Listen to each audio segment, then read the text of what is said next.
c'est très simple. Jean Moutapa, qui avait lu un article dans lequel on parlait de moi, m'a demandé si je serais prêt à une biographie ou à des mémoires. Et je lui ai dit que certainement pas, parce que de toute façon, j'avais détruit des documents précis de dates, de noms de personnes, etc., qui auraient donné une véracité à ce que j'aurais dit, mais et que je considérais que les mémoires sont des mensonges la plupart du temps. Mais qu'il m'a à ce moment-là proposé que des entretiens soient faits, et soient faits par Christophe Henning, de façon à approfondir certains aspects de la non-violence et du fait que je suis un religieux franciscain.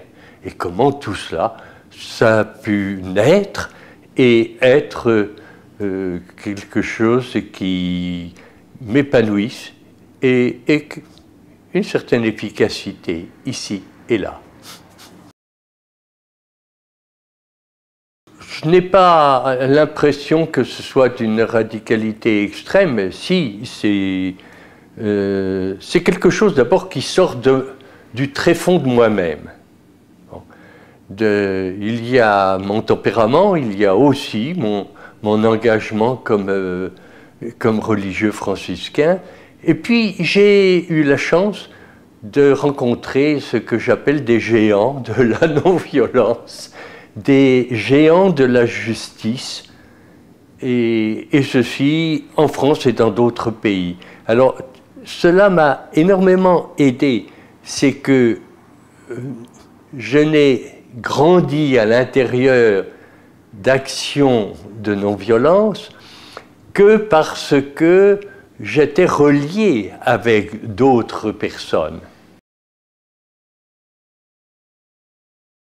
Bien, Bruno, c'est simple, ça dépend aussi d'où vient l'engagement. Mon engagement, il est venu de l'intérieur de moi. Et nous ne pouvons pas, justement, obtenir de vrais résultats uniquement avec le cerveau ou avec des émotions. Il faut que ce soit quelque chose qui vienne du tréfonds de soi. Et j'ai été considérablement aidé là-dedans, aussi par mon engagement religieux, qui ne peut tenir que s'il est vraiment intérieur.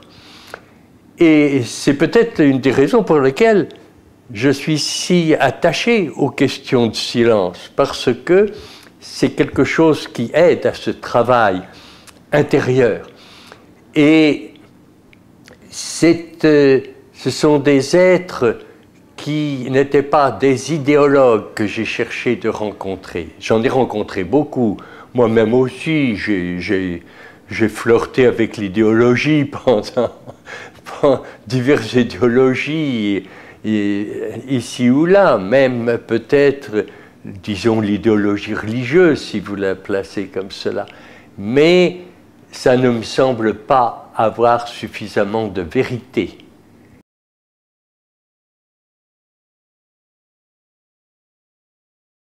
Bien, dans l'écoute du silence, nous